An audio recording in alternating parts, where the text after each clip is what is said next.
welcome to Turn the Page, the official podcast of the Syosset Public Library.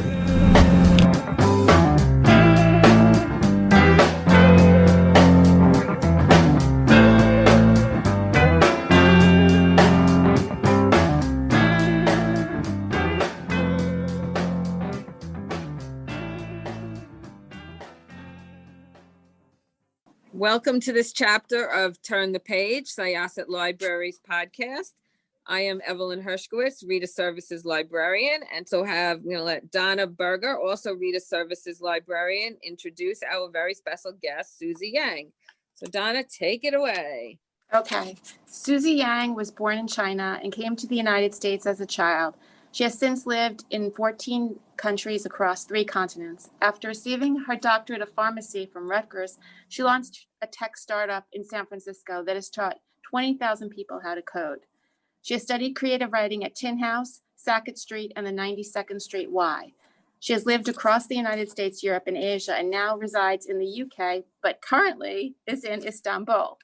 White Ivy, her first novel, has been longlisted for the Center for Fiction's First Novel Prize, chosen as the November 2020 Read with Jenna Today Show selection, and listed as a recommended November release by podcaster Zibby Owens on Good Morning America. Welcome, Susie. Thank you for joining us on Turn the Page. For our listeners who may be unfamiliar with White Ivy, can you tell us a little bit about the novel and what inspired you to write it? Yeah, sure. Thank you for having me here. So White Ivy tells the story of Ivy Lin, a Chinese-American immigrant. And we follow her from when she's 14 years old to 27. As a child, Ivy falls in love with a boy named Gideon Speyer, who is the son of a Massachusetts state senator. As adults, Ivy and Gideon reconnect, and essentially the book follows Ivy on this path to win Gideon's heart, and she lies and manipulates and schemes her way into marrying to his family, who is very different from her own.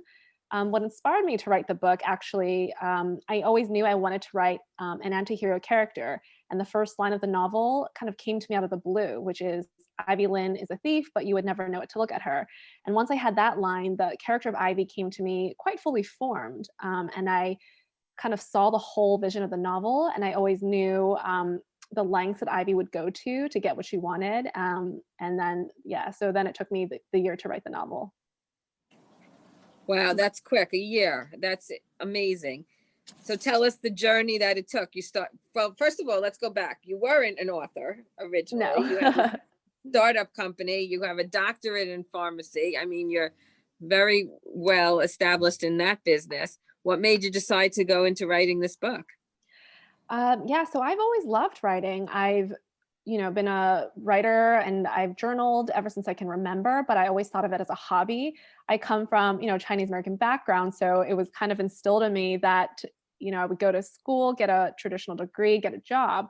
But I did a 6-year pharmacy program at Rutgers University, and I did that straight out of high school. So essentially I was committing to doing this very professional degree, but without understanding even what a pharmacist did for a living.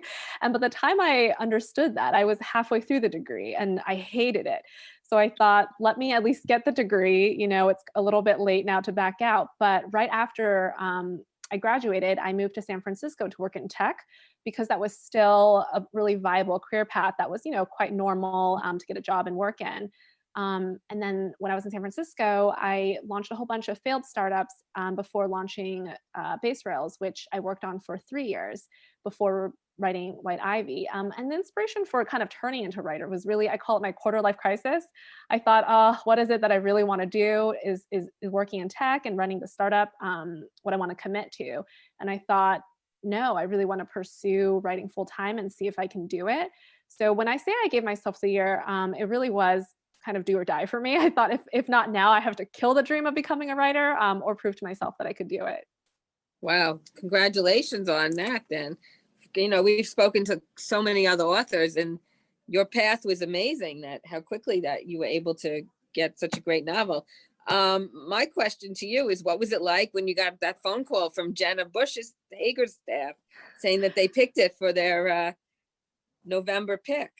Oh, it was surreal. I got the email from my editor, and I think we just went back and forth, and I described it like being struck by lightning, because it feels, especially in this, in this year where it's been so hard to, everybody's at home, and it feels like to even kind of just get discovered this year as a debut novelist is so, so hard and so rare. So I think a chance for like a person like Jenna to kind of advocate for debut novelists like me is really, it feels amazingly lucky, actually.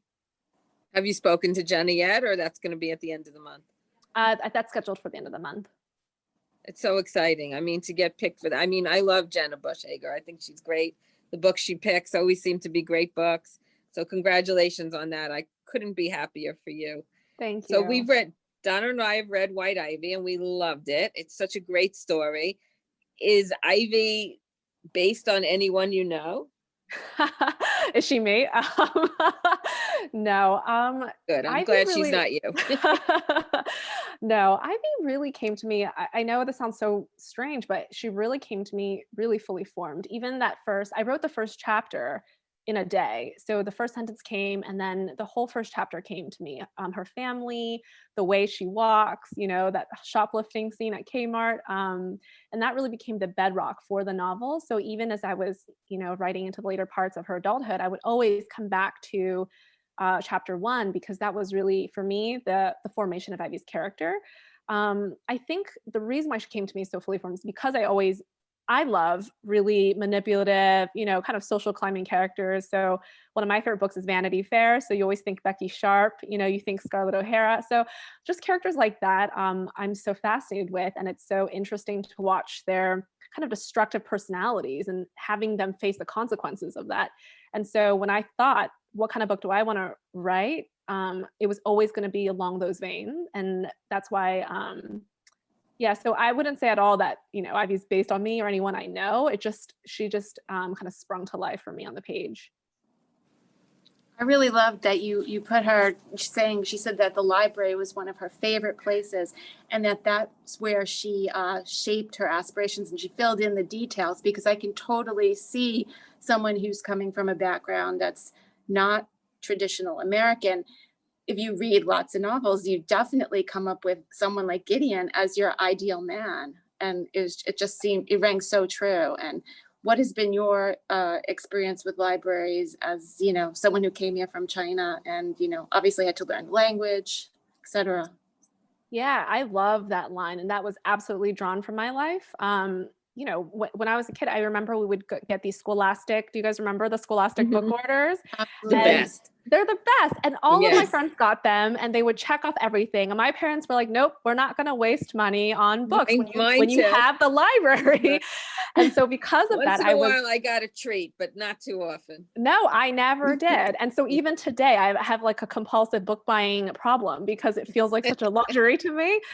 But yeah, growing up, I would always just go to the library, and the limit, I lived all over the East Coast. And I remember being in Baltimore and Delaware, and we would go to the library, and the limit was 30 books.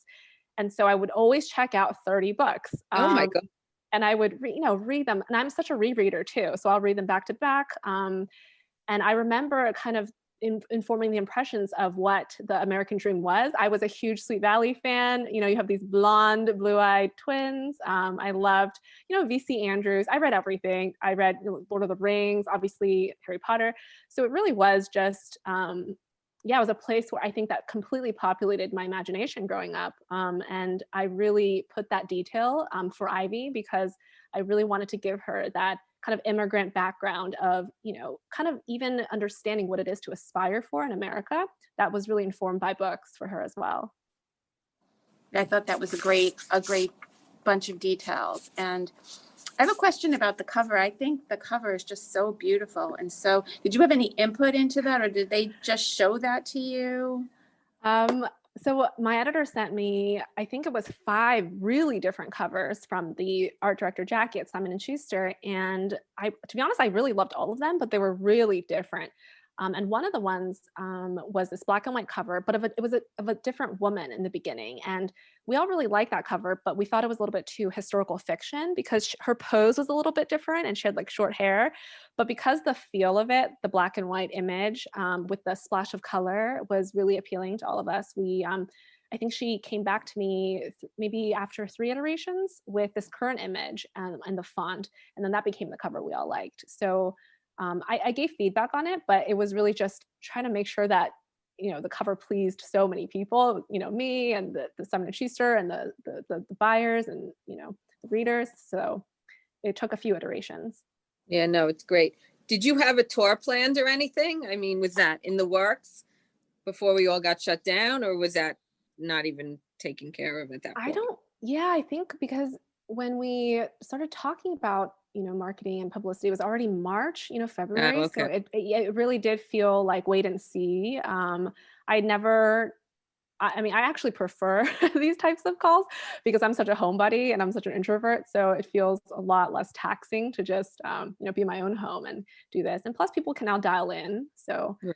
I feel like there's trade-offs to this kind of podcast versus in-person events. Right. Like, I mean, you don't have the experience being your debut novel. So many authors we've spoken to, they're used to being on the road and around and out there. And they also say this is so much better for them. They don't have to, they miss the travel, some of them, but they are also, a lot of them say they are introverts also. So they're happy just sitting in their home. Yeah, I think this is speaking to probably us universally better. Yeah. Well, hopefully next novel. And I'm sure you're working on something great also. Thank you. I'm trying. What do you want readers to take away from reading White Ivy? I think when I wrote it, I just wanted to write something I wanted to read. So genuinely, I really just hope it's entertaining and I hope it's immersive. That's really important. When I was writing it, I thought I want this to be something that, really feels real to the reading experience. You don't want to turn away. You feel very involved in Ivy's head. So yeah, just for people to kind of draw their own conclusions. Everyone feels very differently about Ivy. Everyone has their own take on her choices. Just having people, be immersed, and hopefully they can learn a little bit about themselves by their own reactions to Ivy's choices. I feel like I like books that always kind of force me to ask what I would do in that situation. So hopefully Ivy's choices force readers to think about that themselves. Right. Well, we don't want to give anything away because there's a lot of twisty-turny things that are going on. So we want all of our listeners to pick up a copy of White Ivy. We do have it here in the library. It is available on Overdrive also. I am listening to it as well as reading it at the same time. And the narrator is fabulous. Have you listened to the audiobook? I have, not the whole thing, but I listened to the first chapter. Yeah, she's amazing. I love her voice, Emily. Yes, no, she's so great. Did you have a choice in who the narrator was? Did they send you? They sent me different clips, and then I just love the way that she I just love that just her voice, and the way she reads. It's so great. Yeah, no. Do you listen to audiobooks normally? Is that one of your modes of reading? I've started to. I didn't used to. I was always a much more visual person. It's not so much audio, but now with especially, 8-9 months into COVID, I'll listen to anything. I'll just have it playing in the background. I listen to podcasts now. I feel like the content I'm consuming is, and maybe everybody else too, is changing a little bit. I want something relaxing and kind of just, something to just focus on, because I feel like everybody's attention span is crazy these days too. I have a question about the title. Did you come up with that? Because I think her name obviously is part of the title, but the title has so many different levels of meaning, or at least to me it did. And then you have the extra little cover piece, that torn page. I just see it resonating on so many different levels. What came first, her name, the title? Her name always came first. So actually the working title was Let Us Not Ask for Gold. And that came from a quote that I had liked, which is, love is enough, let us not ask for gold. And it's very tongue in cheek because, obviously for Ivy, love is not enough. But I think midway through the editing process, my editor thought I didn't capture more of the darker elements of the story. And so we kind of went back to brainstorming, and we went back and forth a lot. I must have come up with, dozens of titles. And then I struck on White Ivy because I was playing around with her name, which I also felt was quite evocative. And then there's, the allusions to the plant and the climbing vine. So, and then the White Ivy came to me because of the proverb, which is included in the book. The snow goose need not bathe to make itself white. So that's how I came up with White Ivy. And it was just so perfect because it's exactly like you said. It speaks to so many levels of meaning. Race, legitimacy, inherent values versus exterior, appearances. So everyone felt like that really captured the feel of the book. Yeah, I think it really is one of the best titles this year because it just you. so totally captures her. And I even Googled white ivy because I was like, and I saw the plant and I'm like, oh, I have that. That's the one that's really hard to get rid of and sticks really. And it's like, that's her. Oh, I didn't know that was a real plant. That's so Yes, funny. there is a white Oh, ivy. wow. Oh, wow. I learned It something really new. did. Good. It was good. Thank you. How did your traveling and as a young kid to so many different places influence you to write her character? I mean, at the most literal level, I think it just sets the book in so many different places. The book is set outside of Boston and New Jersey. There's a section in China, and then we go back to Boston. So I think that really reflected my experience, which was always, it felt like every few years, I had to relearn my social environment and adjust to a new place. And I didn't even consciously make that decision to set the book in so many different places, but it just naturally came out. So I think that's one way it's influenced it. And then the other way it comes through is probably just Ivy's feeling of otherness. For me, it was always, adapting to my new environment, not really feeling like I belong in one culture, one place. And I think that feeling of looking to belong somewhere really comes through in Ivy's personality as well. Even when I'm writing now, working on new stuff, I find myself kind of drawn to the same, the desire to sort of set the book in different places because that's really reflective of how I've lived my life. Did you live in Boston at all? Was that one of the places you've lived? I didn't. So I met my husband in high school. So why did you pick Boston? Yeah, people ask this. So I met my husband in high school and he went to college in Boston. So I would go visit him all the time. But really it was a story decision to set it in Boston because of the Spire family. There's something that's really, New England about them. I considered very early on setting it in New York where I was living, but I thought, there's so many great books already that kind of talk about, that New York society. So I thought, let's set it in Boston. It was really a story decision. What was your research like for the book? Oh my gosh, I hate research. I did minimal research. I think the research was limited to like road names and landmarks, but I wouldn't say I researched much of not that much else, I would say. It was mostly just pulled from my imagination. So what did you know about a senator's son? That detail was added. It was added in quite early, but that detail came to me because when I was a freshman in high school, one of my really good friends, he was a senator's son, and I just felt like, that's a cool detail, and it gives a kind of like authority to the Spears family that I felt like Ivy would be really impressed by. They're not just a normal, neighborhood family, but they're important people in America. So it's a small detail, but I feel like it really did influence the way that Ivy had always viewed Gideon and his family as a little bit different and more important than her other peers.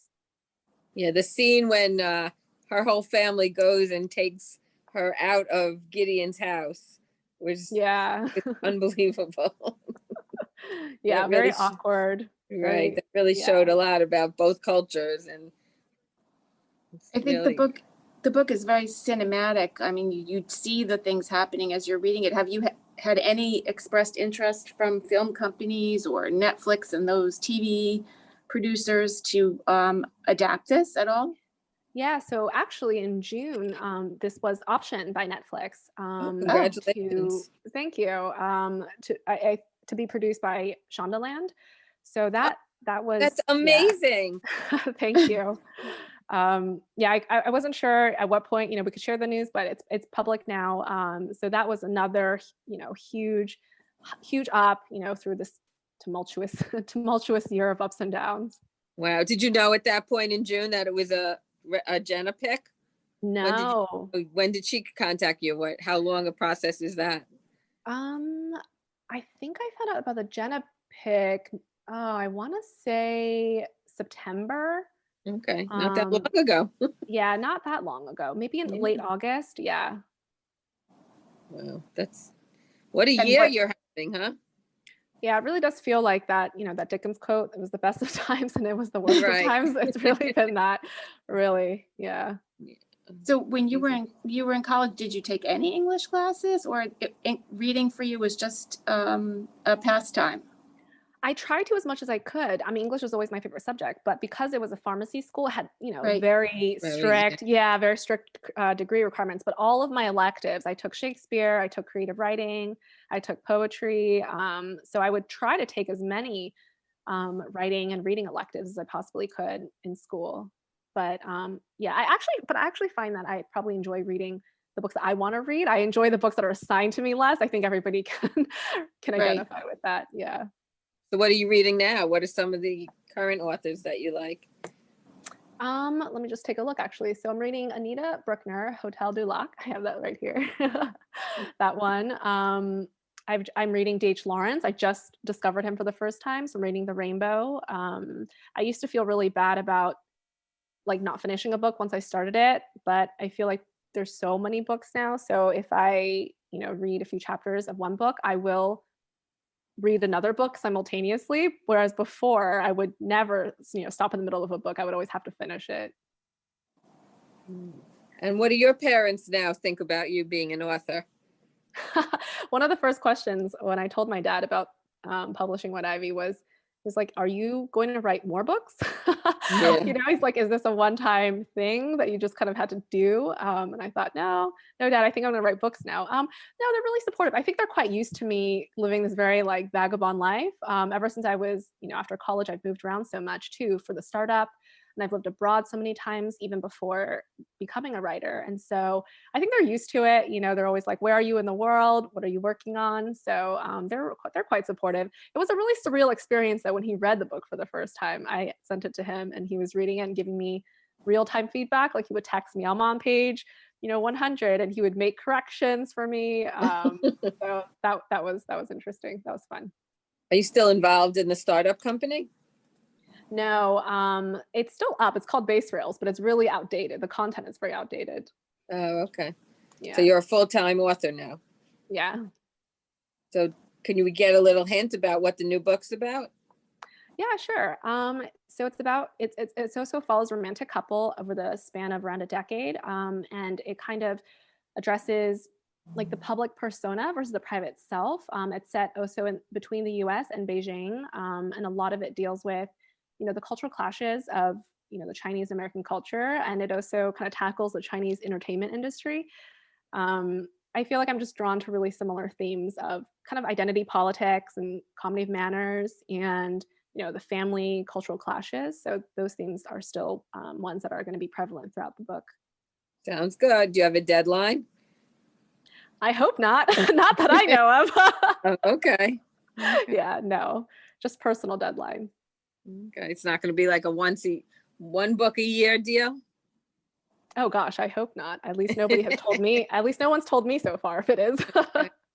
Simon & Schuster must be so happy that they were able to sign you and that they have you as their author. I hope so, but I really feel like I'm really lucky because I got their support so early on. I mean, really, I feel like if there's one thing I've learned about publishing, it's how many people it takes to not only publish a book, but to even help it find readers, just from everybody, the company. And I think for me, at least really early on, Simon & Schuster had felt, that this is a good book and we want to promote it. And so that's always been, it was such a, I don't know, supportive process, if that makes sense, from my publishers, which I was really grateful for. Yeah, the marketing also is a whole separate industry for publishing. Yeah. Just getting the word out there. But you know what? How much better than national TV on Read with Jenna can you get? I mean, you can't ask for I can't ask for more than that. No. Right. That's just, that is just the greatest publicity you could possibly get. I'm sure it'll hit the New York Times bestseller list. Have you thought about that? I have not. I don't even know what goes into that. I think I'm just learning everything as it comes along as well.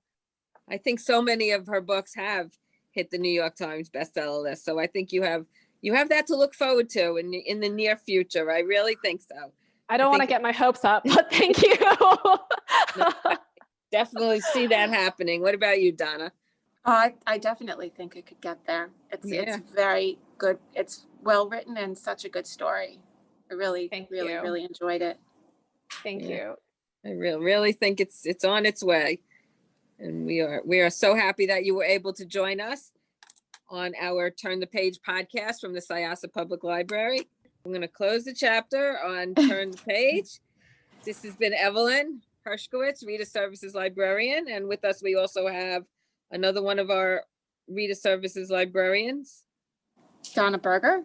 And our wonderful author, debut author, Susie Yang from White Ivy. I'm going to show a copy of the book, not that you're going to be able to see it because this is an audio. Okay, so we're going to close this chapter of Turn the Page. Susie Yang, thank you so much for being with us. Thank we really you for having appreciate me. it. We look forward to talking to you when your next book comes out. Thank you. Yes. Thanks, everybody. It's time to close this chapter of Turn the Page. Join us for the next episode.